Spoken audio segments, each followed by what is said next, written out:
quick update is that I took the car out, drove it around, but I'm getting a metallic clanking and it sounds like an axle.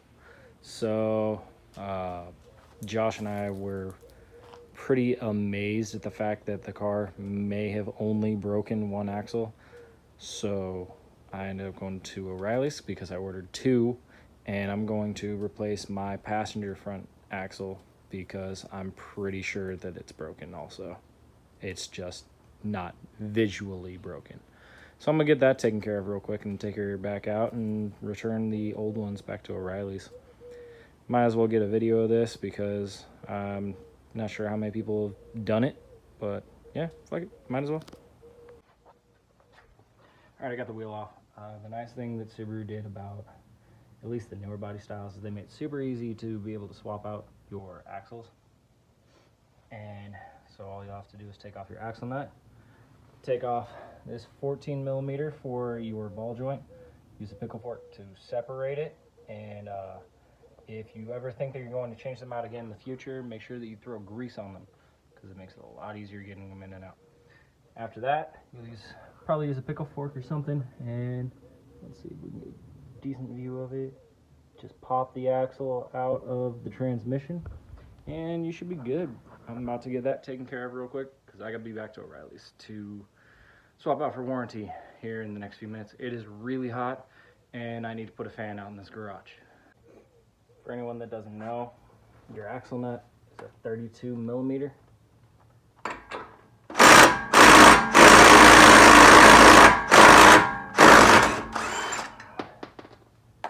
And yes, you can tap these down and get them to seat, which a lot of people do, but I kind of anticipated breaking my axles. Shouldn't anticipate that, but I did. And took them down to torque, and then put a screwdriver in the slots of the brake to lock into place, and then took a torque wrench, torqued it down, passed back, and then threw the wheel on, and I haven't had an issue yet. So I guess it works. I just talked to O'Reilly's and I guess they offer a upgraded front axle for like $60 more than these. So if this happens again, or even after track day this Friday, I may end up going and getting those upgraded ones, see if they're worth anything.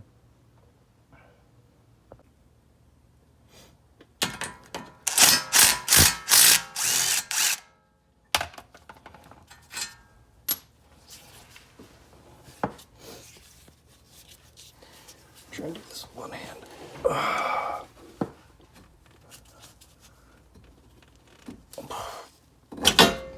And it's up. Now all I gotta do is move this off to the side, pull the axle out. Pulled my axle out of the hub assembly, it's sitting right here. All I did was push my caliper off that direction. Problem is, now if you look at this, I can pull my axle and I've got no resistance in this boot, which goes to show that it looks like I broke the passenger side axle as well.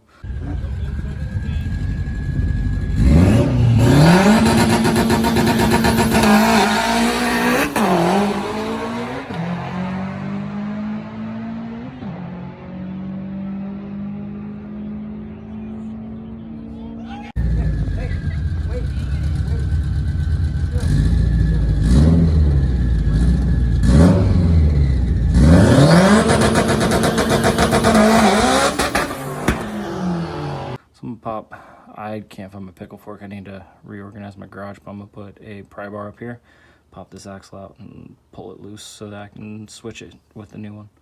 All right, real quick, just to make it clear, you know, don't need anybody thinking the wrong thing. Yes, your boots on your axle are supposed to have a bit of play, but there's the old one and here's the new one. Like, this one feels like it's binding on me and just does not feel right. There's a huge difference between the two. Kind of hard to explain through the phone. If you're able to check it out, or if I was able to use both hands during this, it would be a lot more clear.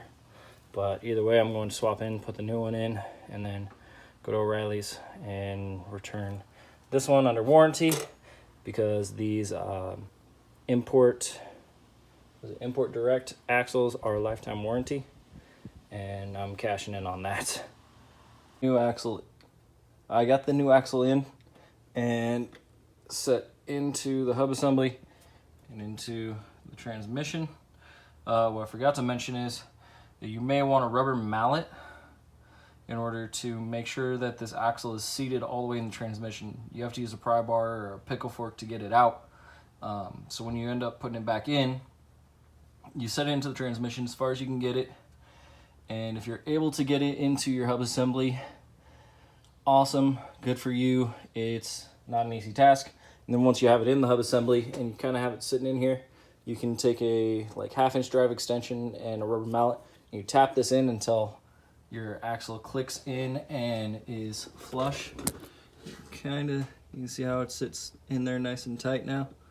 And if you can't get it in like that, then get a second person, move this up out of the way as far as you can, get that axle as straight dead on as you're able to, and hit the end of this with a rubber mallet, and it should pop right in and seat.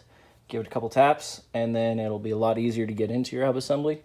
After that, throw your 32 nut back on, put your 14, well, sorry, I forgot to point out that my ball joint went right back in after I got the axle in there, and put your 14 back in your ball joint, put that on, put your tire back on, mount it, done.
Alright, there we go.